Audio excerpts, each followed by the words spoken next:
hopefully you're in the session you're looking for, which is up on the screen. It's 18 information-packed minutes. And real quick, if this works. It did work. There we go. I'll introduce myself. I'm Arnie Kuenn, and I'm the founder and CEO of an agency in Phoenix called Vertical Measures. We're about a 50-person search, social, and content marketing agency. I've written a couple of books on content marketing and just released this one up here called Content Marketing Works. And in about 17 minutes, I'll tell you how you can get it for free today. And there's some other stuff about me, but mostly I do want to really thank you all for being here, because I do realize this is it. This is the last thing on the last day after 3 long days of absorbing information and cocktails and losing your money and everything else. So thanks very much for being here. I'll hopefully make it worth your while. These are some of our clients. Anyway, so at Vertical Measures, over the last several years, when I wrote my first book about content marketing, it was early 2011, we started to develop this 8-step process.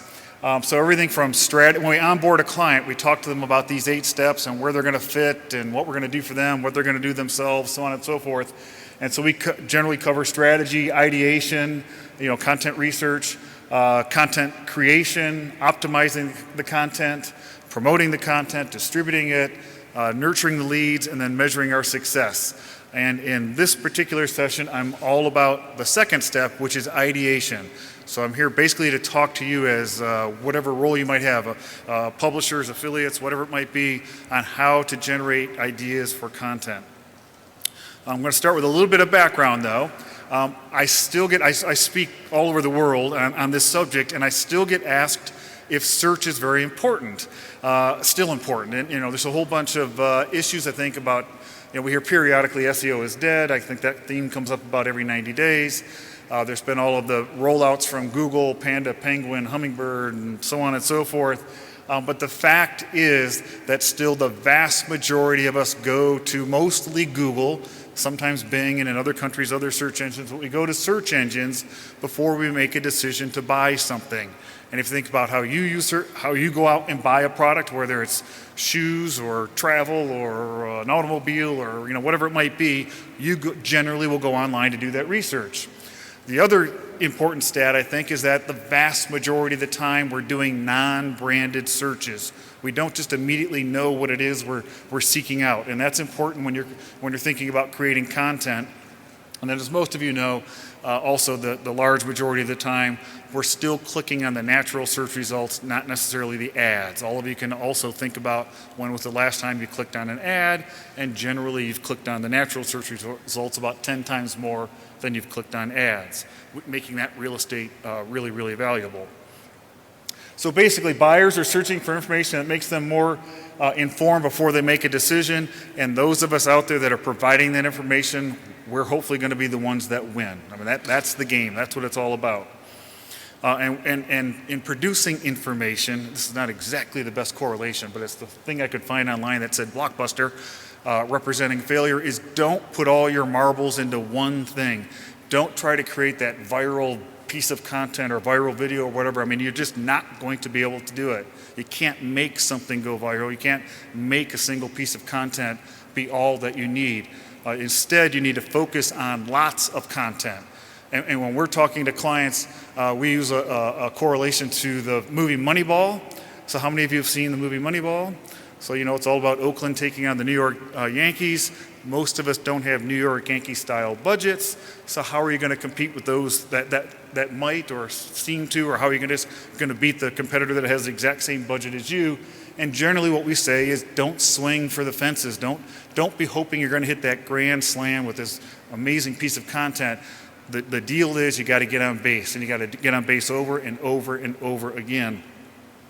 So this is when we talk to our clients. This is basically this process.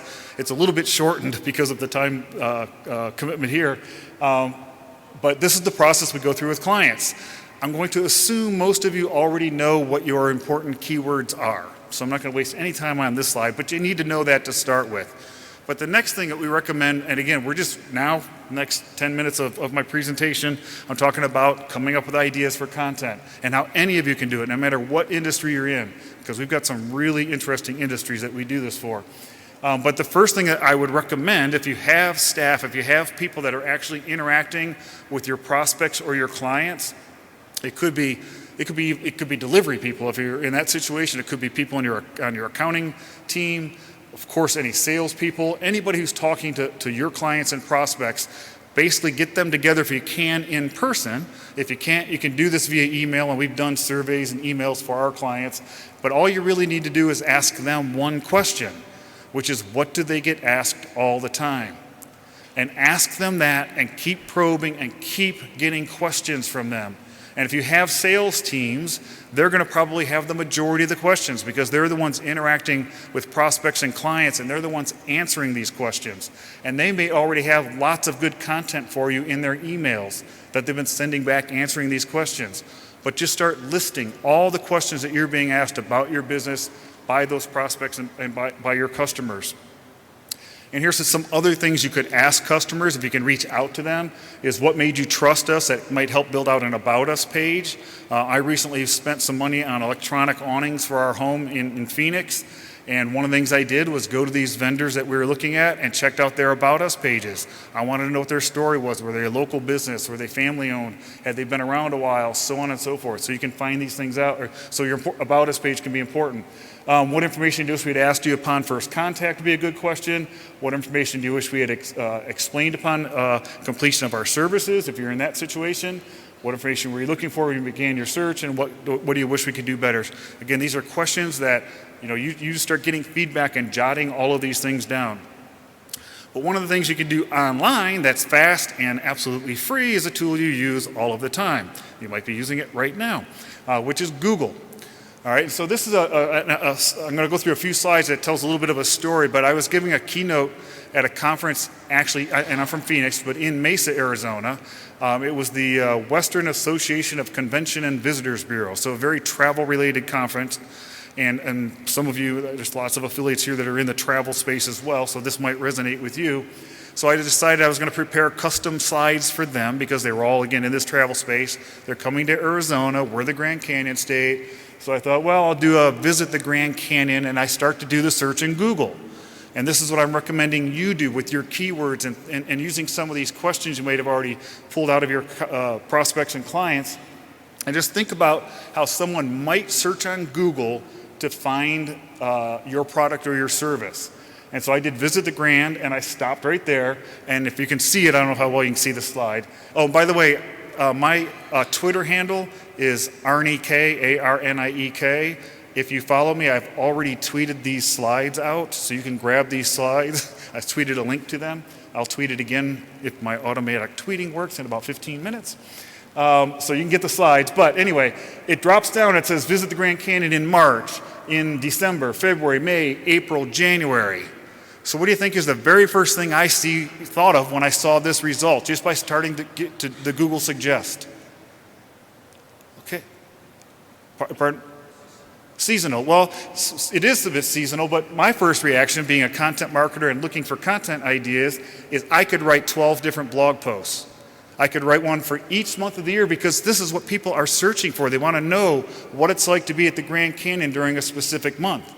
So if I was an affiliate related to travel in northern or in Arizona, whether I was a tour service, whatever it might be, a hotel in the area, restaurants in the area, anything, I might write posts, and I could talk about what the weather is like, what time sunset and sunrise are, where the best places for pictures might be, how busy it is, so on and so forth. Every month is different.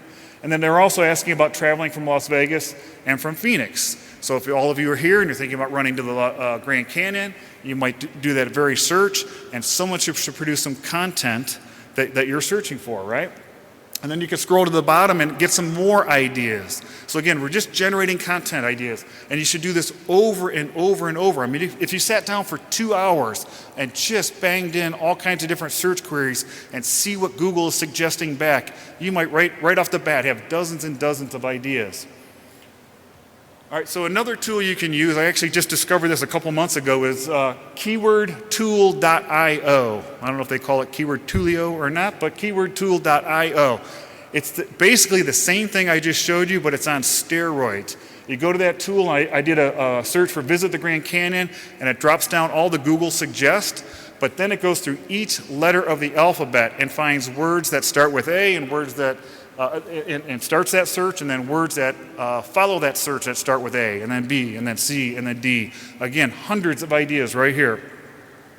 I also like to go to question and answer sites. And I write about 5 or 6 articles a month for different publications, and I do this all the time. And at this point, I've written hundreds of articles over the last 6, 7, 8 years. And so I need to keep coming up with fresh ideas.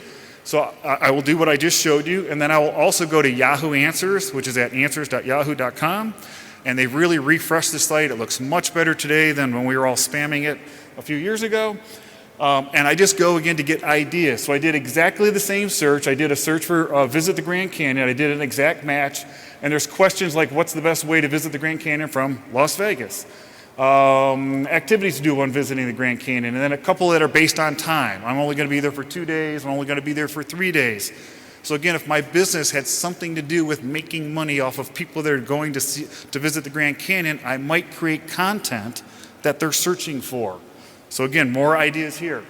You can take the same thing and go to ubersuggest.org. Anybody ever used ubersuggest.org? Some people use it to fill out their pay-per-click campaigns. But again, I'm talking about researching ideas. So you can go to ubersuggest.org and do the same thing. It's Visit the Grand Canyon, and it will drop down all sorts of suggestions. And I don't know if this has a laser. I don't want to risk it, but there's one highlighted in green, Visit the Grand Canyon, and then you can see these green pluses that kind of break out. Sometimes I'll use this just to get ideas for the title of the post. If I know I'm already going to write an article about visiting the Grand Canyon from Las Vegas, I might want to try to reword that a little bit. And so I'll just use it sometimes for this. And if you use Chrome, there's actually a plugin for this. I don't know the name of it, but if you go to Chrome and do search for UberSuggest plugin, it'll actually show you the average pay-per-click cost for each of these and search volumes. So it can be a really handy tool right there, all in one. So I know some of you can actually see this slide, but before I actually create an article, so you do all this research, maybe you've got hundreds of ideas, maybe right now you only have 10 ideas, whatever it is, and I'm going to write an article about Visit the Grand Canyon from Las Vegas. I think that might even be the title of this piece of content I'm going to create. What I do every single time, and I recommend you do, is you go to Google, enter that exact title that you think you're going to create, and do a search for it, and see what comes up. So those of you who can actually see the slide, what do you see here? Anybody? Want to just get out of here? Well, you see that, yes, it's circled in red. I didn't even see who said that. But how about what might be missing? See, when I see this, if I'm going to write an article and I see this, I'm like excited because I see nothing but opportunity here. And the reason is only one publication has really written an article with that phrase that kept coming up when I did Google Suggest, when I did Uber Suggest, when I did Yahoo Answers. People were trying to figure out how to get to the Grand Canyon from Las Vegas. And only the USA Today appears to have written an article that answers that question. It's the USA Today's #1. It's circled in red. The title of their article is How to Visit the Grand Canyon from Las Vegas. They're awesome at travel content. But below that, nobody else has created something with that title in it. And I believe if anyone would have, if they had a decent website out there, thank you, it would show up here in the search results. And that's the whole point. So you come up with these ideas, you keep listing them, you create content, you get it out there, and if you're ranked #2 behind USA Today, you're going to get your share of traffic. If you're in a B2B space, I got my 5-minute warning, so I got to hustle. If you're in the B2B space, you can go to LinkedIn, do the same thing, look at the different groups that you belong to, go to the discussions, see what people are asking and talking about, and if it seems to be resonating, you might write an article about it and post it on your site. Quora is another question and answer site you can go to. Anybody been to Quora? Okay, you can go there, and it's more business focused, I think. And I just randomly chose a phrase, merchant account, and did a little search, and I can barely read them here, but I think it's what's the cheapest payment gateway and merchant account, and what is the easiest way for a startup to get a merchant account? Two great questions that are being asked out there. Those could literally be the titles of your blog posts, and then you answer it. And remember, when you create a piece of content and it's answering that, and I think this next one shows that no one out there, if you're in that business, you should write those posts because nobody else is doing it. There's one that ranks about 7th or 8th, and that happens to be the Quora question I just showed you. Nothing is ranking 1 through 7 for that phrase.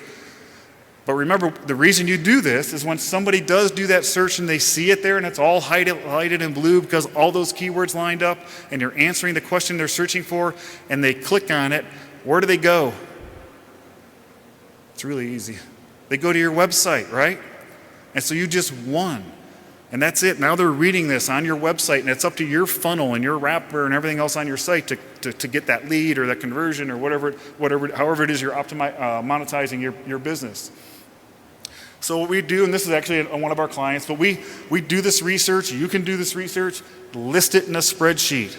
And on the left-hand side is when we're doing the research, we ask our team, think about the title right now, because you might not be creating this content for 4 or 5 or 6 months from now. So think of a good title, do the Google search, and we fill in where we think would make a good article, a good infographic, what we think the competitive levels are, search volume, so on and so forth. So enter all this when you do this. When we did it for our own agency, we do it about every January. In 3 days, so 72 hours, we came up with a little over 500 ideas in a pretty competitive space. A lot of people are talking about what we do. Put together an editorial calendar, and I've got to race through this. If you don't have an editorial calendar or something simple to work off of, these are just 2 Excel spreadsheets. You can go to verticalmeasures.com/calendar, and you can download these templates. You don't have to give us your name or email or anything. They're just free. Just download them, and they're a template for you to get started and plan your work, because you do need to be planning. And also, I put this up here just to remind you all to optimize. My roots are SEO roots. I was doing SEO 15 years ago. Don't produce content and then just throw it out there, and we see that a lot. We bring on a lot of clients, brand names that you would know, a lot of clients that you wouldn't know their name, like one of the largest home retailers in the world is a recent client of ours, and one of the first things we did was a full SEO audit, and they're producing a lot of content every single day, but we did an SEO audit. We found issues. So even though they're creating the content, it wasn't all being found on Google because they didn't have their SEO act together. Sorry, got to keep going. So how much content should you produce? I don't know if any of you are HubSpot people or follow HubSpot or know them. They're a great content marketing company. But basically, you need to be thinking, I believe, if you're in business and you're serious about it, about trying to create 8, 10, 12, ideally 15 new pieces of content every month. And some of you, if you're in a bigger organization, then maybe that's a no-brainer and that's easy and you do that routinely. Others, that's kind of the bar that's out there. And it seems like it takes about 6 months of consistently producing content before you start to see all of the ROI and all of these things starting to pay off for you. And we see this over and over. Now that we've got several years or a few years of experience in this, we're seeing how long it takes. And it seems to be 5, 6, 7 months of consistently producing content before you finally see a bunch of your content in the Google index, traffic increasing, leads increasing, whatever, again, however you're monetizing your business. So the concept is to do this research, come up with the ideas, check them out, make sure they're not already being done 100 times in Google search results. Keep producing it over and over and over again. And so here's one example. So I mentioned that I went out to that WACVB, the Western Association of Convention and Visitors Bureau in Mesa to speak. And because I didn't have to fly there, I could actually drive there. I decided to head over to the convention center a little bit early, but I don't know Mesa at all. I live in Phoenix, don't really know Mesa, so I did a search like all of us would do to look for a restaurant near the Mesa Convention Center. And so I did that search, and this is the result that came up. So what do you see? Opportunity. I mean, not the convention, the TripAdvisor even, which is an awesome, right, travel site, content site, but Mesa Convention Center is number 2, Visit Mesa, all these, none of them are helping me find a restaurant near the Mesa Convention Center. So I went back to the office after I got done with my speech and all that, and I was kind of bitching about it. And there's a guy in our office who has an affiliate site. He sells hotel rooms and travel, and he does his blog on the side like many of us do, and it's called Arizona Tourism. So he says, I'll tell you what, Arnie, I'm going to go create a post called Restaurants Near the Mesa Convention Center, and I'll add images, and I'll optimize it, and I'll list some restaurants. I'll do what we tell everyone to do, and let's see what happens. And within about 30 days, it ranks #1. And Google changed their format since I took those screenshots, but it ranks #1 in Google, and it has for months. I just was speaking in another city, I forget where I was, I think it was Dallas, and we did a search and it was #2. So I'm not sure if you do a search now where it shows, but it's #1 or #2, and it's been that way for 6, 7, 8 months. And that's the process. Do the research, figure out what people are searching for, that the content isn't already out there 20 or 30 times. When you do a Google search, create the content, be a little bit patient, make sure it's optimized, it will show up. And if you have the resources to do this 100 or more times a year, eventually you have 200 or 300 of these things out there ranking, and you'll just be pulling in the traffic, and the traffic that you want, the stuff that converts. So some of you actually might be in a situation where you have a boss that isn't on board with this concept and isn't sure about making the investment. The investment could be cash or time, but it's an investment. It's a real investment. There's a site out there called howtoconvinceyourboss.com, created by us, but it's a totally free site, howtoconvinceyourboss.com. We build it just to give back, I guess, to the community, but you can go there and there's videos of content marketers telling you, giving you suggestions on how to convince your boss. There's PowerPoint templates you can download. There's all kinds of facts and figures to show somebody about why you need to be doing this. And then sometimes we've had people bring us in and we literally teach a half-day workshop. I'm scheduled to actually go deliver 2 workshops next month on the East Coast, private workshops for a company to get everybody on the same page so they get how to produce content, why they're doing it, how to optimize it, so on and so forth. So sometimes it's just literally in person that to get everybody out of their silos and all on the same page.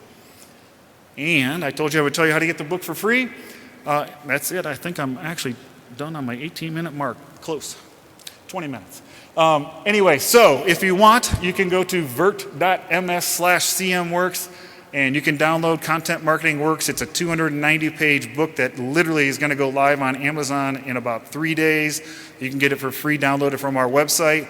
It covers all 8 steps. It also covers how to convince your boss. And that is all I have. Thank you very much.